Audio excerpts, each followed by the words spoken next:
Ito yung pagkain na kahit walang okasyon, ang sarap araw-arawin. Yun nga lang, hindi rin pwedeng madalas, in moderation pa rin. Pero ang sarap nito, low carb bibingka po.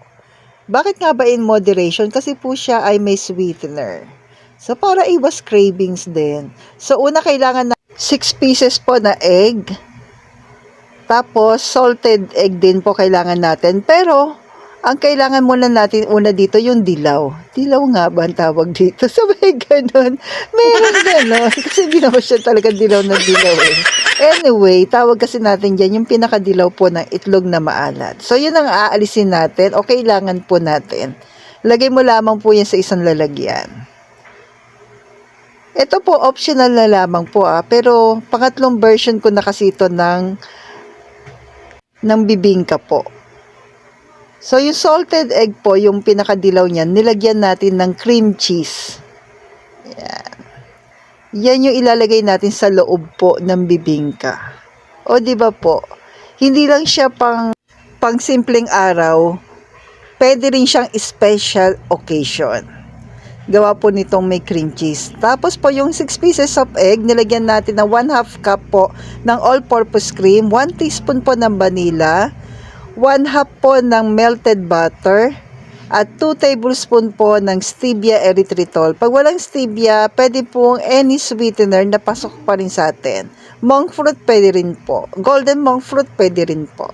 2 tablespoon po niyan. At 1/2 cup po ng coconut flour. Then, i-mix mo lamang po yan. Doon pala sa all-purpose cream po natin, pag wala po, pwede naman yung gata ng nyog. Then, nag-add po ako ng 1 tablespoon po ng cream cheese para mas creamy. Optional na lamang po yung cream cheese pero mas masarap. Yan. Mas creamy po.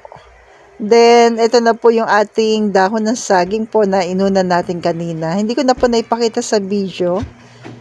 Naglagay tayo ng konti.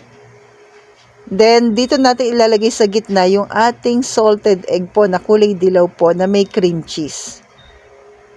Yan, sa gitna po. Then, maglalagay po uli kayo po nung ating bibingka po na liquid. Yung ginawa po natin. So, mapupunta siya sa gitna. O, di ba po? Para mas espesyal. Katulad mo po, espesyal po sa puso po namin. Sabay ganun. Kaya po kami gumagawa ng mga ganitong content para po makatulong sa inyo po. So, ayan po, ilalagay natin sa ating air fryer. Lulutuin natin na 160 Celsius po in 15 minutes muna. Tsaka natin ilalagay salted egg, then cheese. Tapos, ibalik mo po yan sa air fryer. Then, ito po, gumawa din ako ng mga maliliit. So, 160 Celsius din po yun ha. Mga 20 minutes naman po, pagbalik. Pero mag-toothpick check pa rin po kayo. Kasi iba-iba pa rin kasi yung laki na ginagawa natin. Then, ito po yung sa maliit na version naman po. Ganun din uli. Nilagay ko po yung salted egg na may cream cheese sa gitna. Pero this time, lalagyan ko na rin po siya ng toppings. So, nag-experiment tayo kung matatakpan ba siya or hindi po. Pag naluto natin kaagad sa air fryer. So, naglagay na po ako kahit hindi pa naisalang sa air fryer ng salted egg tapos cheese. Doon sa kanina po na mas malaking version, niluto muna natin ng mga 10 minutes bago natin nilagyan ng salted egg tsaka cheese. So, ilagay na po natin to sa ating air fryer. Ganun din, 160 Celsius po, mga 20 minutes. Toothpick check lang po lagi. Then, ito na po yung malaking version. So, makikita natin dyan na medyo na-toasted yung ibabaw. Pero, yung salted egg nandyan din po. So, masarap partner nito sa coffee. Nilagyan ko lang po ng all-purpose cream. So, enjoy po. Stay healthy, stay low carb po, and God bless sa ating lahat.